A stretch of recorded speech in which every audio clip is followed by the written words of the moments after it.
Welcome, welcome. Hello, everyone. I'm just going to make sure that everyone's here and we can say hello. And I see California and Texas and Illinois from the center and the west. And how's everybody? Weather is beautiful here in Dallas. We could not ask for any better weather. It's incredible. Just give me a thumbs up if you can hear. Got some great questions tonight. I think great questions. I love your questions. From New Zealand? Oh my goodness. Hi, Leslie. Welcome, welcome. My goodness, that deserves a double welcome, welcome. Yeah. Illinois, you guys are cold up there.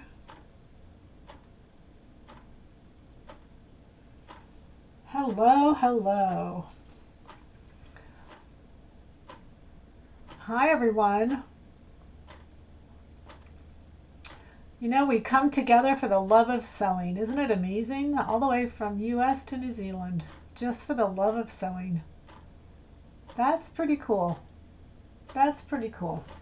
Okay, so let's start going on these questions. Audio's fine. Good. Okay. Thank you, Michelle. All right, everybody can hear. Canada, Florida, South Carolina. Hi, South Carolina. Ontario, you guys know it's really cold up there, but the groundhog saw its shadow, so that means six more weeks of winter, except if you live in Dallas. Northern caught Tina digging in the dirt. Weinstein. Hi, Leslie. Hi, everybody. It's just good to say hi. Be fun to be in person, but you know, this is second best, right? Okay, so let's go ahead and I'm going to start on the questions and then we'll go from there. So I'm going to first start with to this question. So hi to bust dart. Do I just make the dart in the pattern and then before cutting out the garment?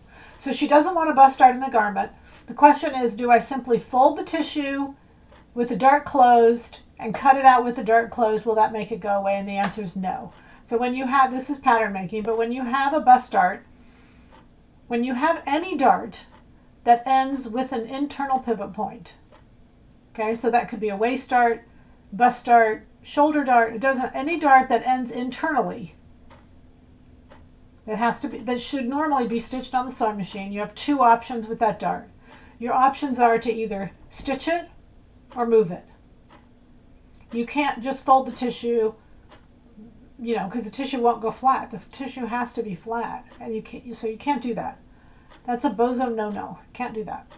All right, so you can either stitch it or move it, and if you move it, you have to cut it and open it. You have to go through that process, and that's why I say that's a pattern-making process. Okay.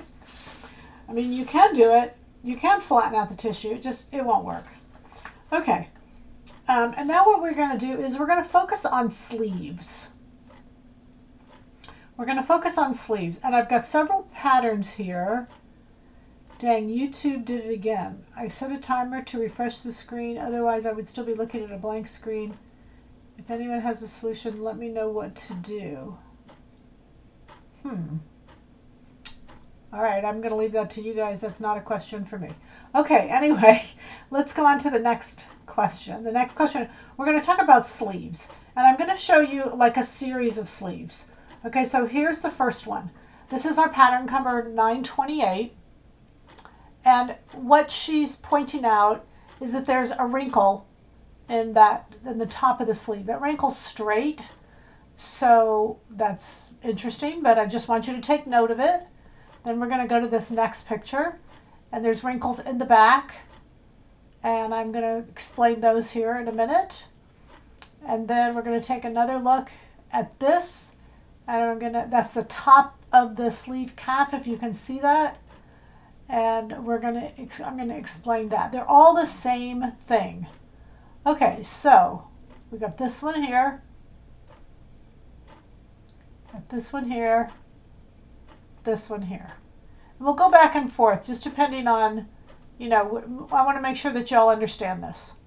Okay, so let's talk sleeves. There are two kinds of sleeves, I'm going to say, basically, as far as the sleeves go. One is a one piece and one is a two piece. Your arm is bent. A one piece sleeve is straight. So there's no way that a one piece sleeve, it's called a twist, won't twist when it's going down your arm. There's no way a one piece sleeve won't twist as it's going down your arm. So we're going to go back to this sleeve right here. And we're going to look at that sleeve and we're going to see that is a twist. Because she's got, even though her arm is straight, her arm is bent and the sleeve is not. That's to be expected when you deal with a one-piece sleeve. That's a blouse sleeve. In this jacket, that's a blouse armhole and there's no shoulder pad and it's a blouse sleeve. So there is no bending in that sleeve. It's a one-piece sleeve, it's a blouse sleeve, and it's going to wrinkle. Okay? So the two-piece sleeve, what the two-piece sleeve does is a two-piece sleeve bends, and it actually bends just with the sleeve, with the arm. And that's how you get rid of a wrinkle, is you put in a sleeve that bends just like the arm bends. Okay, let's look at this one for a minute. Now this is a knit, and she's got her arms backwards. So I would never let these wrinkles bother me. Never in a million years would I let these wrinkles bother me. Her arms are not straight.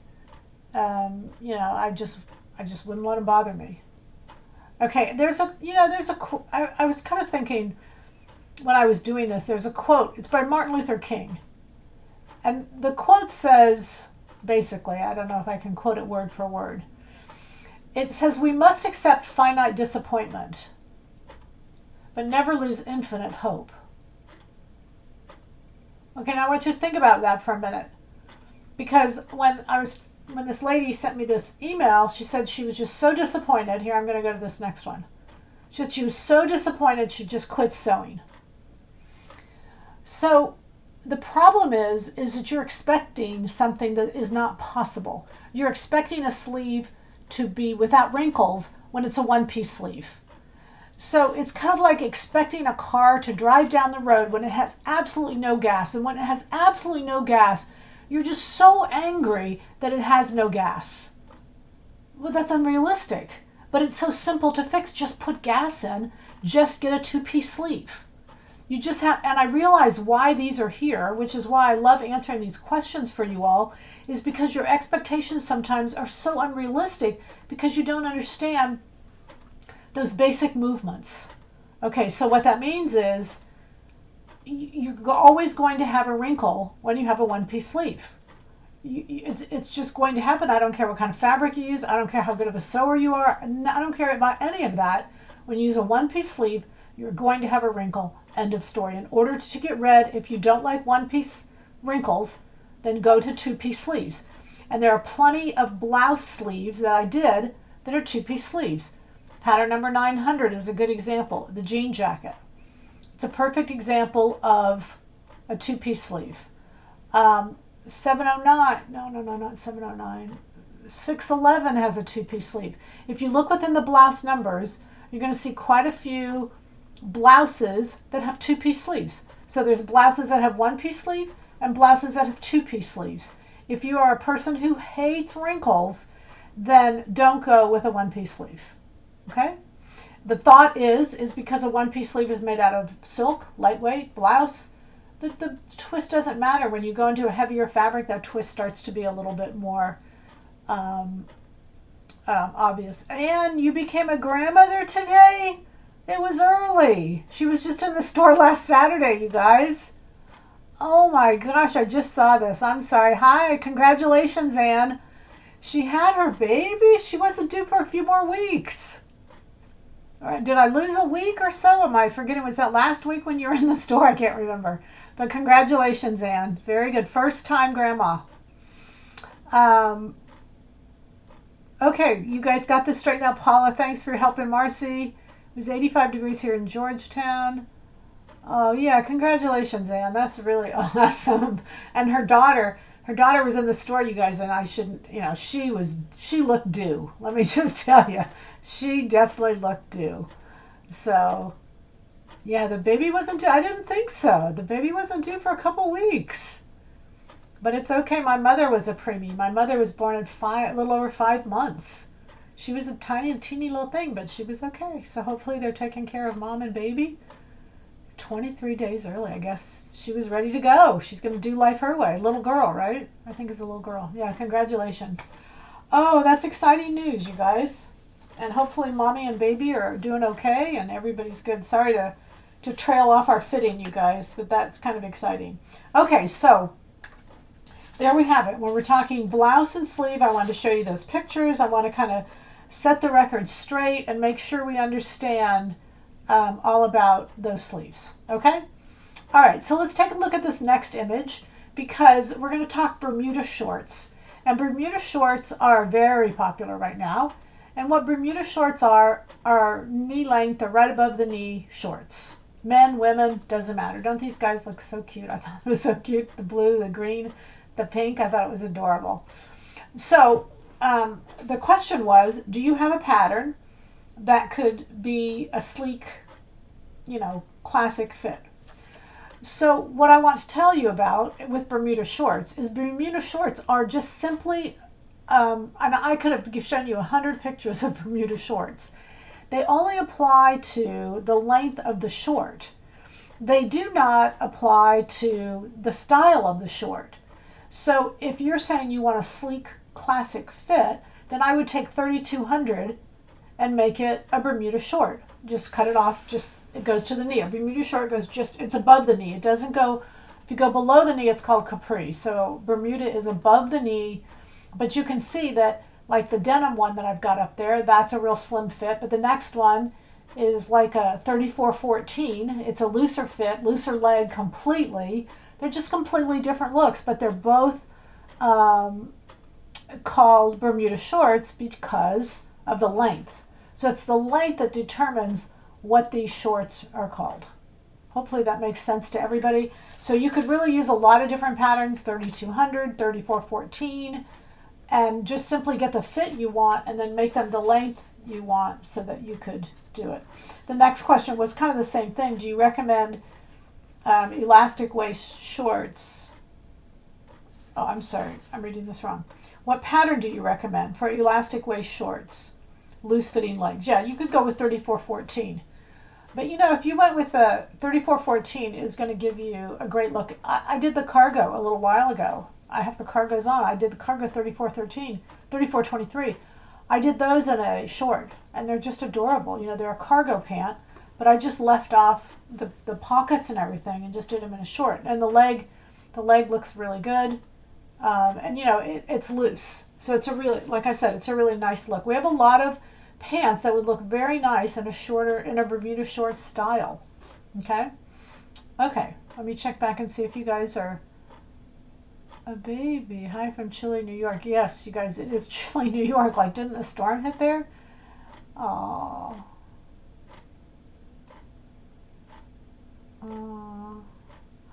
you guys, this is exciting. We had a baby today, a new baby, a new sewer. That's what I'll say. We had a new sewer born today. Okay, this last question is, and we'll have some time. We'll have a little bit of time today afterwards. This last question is about a lady who has sewing with a mastectomy or sewing for a lady with mastectomy. I actually got questions on both. Okay, so I have a few rules for you, and I put them up here because there's a few things we need to talk about with this. The bust is not just what is the reason why we have bust darts. Even though men don't have bust darts in their garments, we still have a reason for bust darts as females, even if we have a double mastectomy.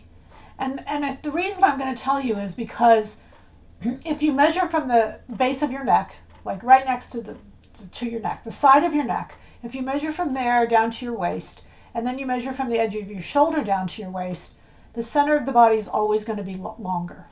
Even if there's no breast, the center of the body is longer than the side. So we have shoulder darts, and I would still do a small dart because it will look better. What you want to stay away from is a loose is a blousiness. Well, let me explain this. Okay. So that's the first thing I would do. I would keep the darts at the bust and at the waist because they can be smaller, but they're going to have a need to be there. Um, 2 layers. I wear 2 layers all the time, and I don't have a mastectomy, but 2 layers is really going to be a positive for you. Wear a blouse and then wear something over it to where you're really focusing on the clothes and make a focal point. It's so important to create a focal point in our dressing, but especially when you are wanting to control someone's eyes. And in this case, you want to control their eyes. Necklaces, scarves. There's so many beautiful things, you guys. I think personally, when we talk about a mastectomy, we really just talk about dress. Use all your rules. Dress well, and these are the rules that will really make a difference. The third one then is blouson. Blouson is one of your best styles because the blouse will actually blouse at the waist, or the dress will blouse at the waist. And I'm going to tell you something. Follow Princess Catherine's dressing. Princess Catherine is very, very small busted. Not saying she's had a double mastectomy, but you'll notice that she does not wear things that are clingy and tight, and this is how she dresses. These 3 rules is how she dresses. So kind of watch that. Belts are great because they blouse what's above it, and then they give the blouson. That blouson is going to be a really good look because it will keep a great shape, and shape is important. I think a lot of, and you think about it for a minute, and if we do think about it, when you dress, you've got 2 options. One would be to wear something as tight as possible, and then one would be to wear something loose. So you recognize that the tight as possible isn't going to work because then everyone's going to see exactly what's going on. The tight as possible, the loose is what we want, but we don't just want it loose, we want it bloused. So that's where the belt comes in. It's really, I'm going to stand up for a minute. It's kind of what I have on. Okay, so see how I have a blouson here? You can't, what it does is it blouses up the whole thing. You can't see the depth of my chest. You can't see all those details. And that's really what we're looking to do. But there's lots of great ways to do it and lots of cute ways to do it. And I think anyone who gets a mastectomy, a double mastectomy, look, this is a shock. I'm not going to tell you it's not a shock. It's a shock. But I just don't believe that you really have to change your dressing off the normal beat. It might be changing how you've been dressing, but if you follow a lot of what's out there, I think it's going to look great. And again, keep a dart. Just make it smaller. And, you use the B. Use the B and the C cup. It'll look fine. Especially on a good pattern. Our patterns are drafted well. They don't, if you notice, none of our patterns have like pointy darts. They're like they used to have. I remember those darts, man. If they didn't end in the right place, or princess seams that used to go over and they'd have like these points right here. It was just silly looking. It was just completely silly looking. Okay, so that's my 2 cents. I'm going to let y'all add your 2 cents and see where we want to go from here. We've just got a few minutes left. Does anybody want to say anything or do anything? But again, congratulations, Anne. Hi, Barbara. Hi, LA. Hi, Nancy. All right, you guys. What's going on? Can I tell you about UNT? UNT, we have a new school, Michael Faircloth School of Fashion. We're very excited on it. Only been working on it for 2 years. We got a long way to go, but this is a great day. For him to be able to work directly with the students, I told him, I said, I'm the first one I want to register for your class. I just think it's really exciting for these designers to turn and give back. And it is really heartwarming to me when we see such talent turn around and have the desire to give back. This is not money in his pocket. This is really where he has a great desire to turn around and give back. And I deal with several designers in New York, and I'm always after them to give back. And it's almost a personality of those who will and those who just will not. And it's exciting when I come across a designer who's so willing to give. And that is absolutely descriptive of Michael Faircloth. So, I mean, I know he's honored, the college is honored.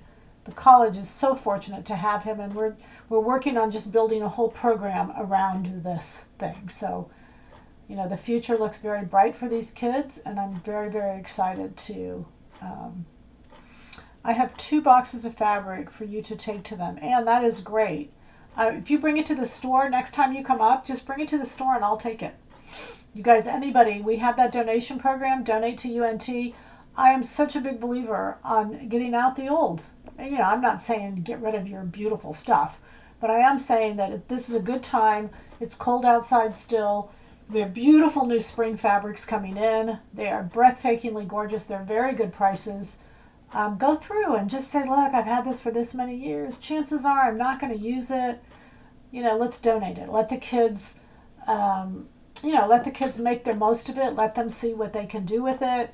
And that you get to buy new fabrics. That's the cool part. You get to buy new fabrics. Everybody's happy. You get to write it off on your taxes too. And you can value it at whatever price you feel. There's that whole emotional value where, I think it's worth a fortune. It's worth thousands, Just don't get audited. And don't say I said that. But anyway. All right, you all. Tell me what else tonight. Well, we can keep it short. That's okay. It's all right too. We have a new sewer born today. That's exciting. A new little seamstress. Anne will take care of that. Right, Anne? You'll make sure she tows her. She's born with a needle in her hand. Do you still have pink leather? I do. In fact, we shipped all the pink leather today, you guys. We shipped all the pink leather today. So what I'm going to do is, we just got it in this morning. Don't get me wrong. But we shipped it this afternoon to those who had pre-bought it. I have one customer who had asked me to give her a heads up when it came in. So out of courtesy, I'm kind of waiting for that. But I would imagine watch for it tomorrow to go up. And I don't have a lot, so I know it'll go quickly. Just FYI, okay? I think she just really wanted it and then just didn't quite buy. I only put it up for 2 days. I only put the pre-sale up for 2 days. It's beautiful. I should have brought a piece here. It's just beautiful. It's this baby pink. So pretty. But anyway, let's see. All 4 of my children, I will make sure. Oh, it's a he. I thought it was a she for some reason. Oh, I thought it was a he. Are you still answering questions on the pan fitting class? No, the pan fitting class is actually over. Pan fitting class ended a couple weeks ago, didn't it? I think it ended a couple weeks ago. But you can send me the pan fitting questions. You can send me the pan fitting questions. We'll put them on here. I'll answer them, just not in the class form. How much would I need for the new POM? Guys, I can never answer these questions. I hate when these questions are asked. You got to go to the size. You got to go, there's a formula. There's a formula to figure it all out. Do you want me to give you the formula? If I give you the formula, I can't answer these questions on how much yardage you need. So here's the formula, since we have time. We have another 6 minutes. Okay, so here's the formula. You take the width of the fabric. Let's say the back of 925 says 3 yards. Let's just take that as an example. So I take 3 yards and I convert it to inches. And that would be 36 times 3 is 108 inches. Then let's say they say you need 3 yards. So I times that times 3. No, 3 yards. I'm sorry. That 3 yards is 108 inches. Did I say this right, you guys? Let me try this again. 60 inches wide times 108 inches, because 108 inches is 3 yards. So you do that and it comes out to 6,480 inches. Leather is in square feet, which is 12 by 12, which is 144 square inches. So you divide that by 144 and you get the number of square feet you need. So that would be 45 square feet. I think each of these skins are roughly around 7. So you'd need about 6, maybe 7 square feet. Now, my rule is, for me, when you're doing like a pattern like 925, and you are, 925 is small pieces. It's not big pieces like a jacket. When you're doing small pieces, which would be 925 would be included, 900, the jean jacket, Carol's jean jacket, those small pieces you can, you're only cutting one layer at a time and one side at a time. So you can kind of squish them all in there much easier than one large piece. When you're doing one large piece, I have a tendency to cut the big pieces first, and that takes up more leather. I usually get an extra skin. But if you're figuring that you need 45 square feet and you get 44 square feet, it's probably close enough, because those pieces are small and you can manipulate them all around the fabric. So Nancy, I hope that helps. That's a leather question on there. 108 times width of the fabric, then divided by 145. Perfect. Anne wrote it down. All right. Okay. All right, you guys, watch for that pink leather. I'm going to give courtesy of this one customer who had emailed me, and she was, really right after I took the fabric down. She emailed me, so I'm going to give her that courtesy to respond. And then as soon as she responds and we get that taken care of, we'll put the rest up, and we will, we'll let it go for sale. Okay. All right, ladies. It's so fun to be with you here. Wouldn't it be fun if somehow we could all get together and just teleport ourselves in? Oh my, such good women. Such good women. Just really appreciate y'all being here. Okay, so that's all we've got tonight. Your new POM is out. We've got fabric up. We've got some for $9.99 today and tomorrow. What else is going on? Good stuff. I'm getting ready to go to Italy. Oh, yay. All right, ladies, we're going to say goodnight. Stay warm. New Yorkers, you guys over there. New Zealand, it's summertime, isn't it? Yeah, it's summertime down there. You're hot down there. All right. We will see you next Thursday. All right. Adios. Take care. Love you guys. You know that. Bye.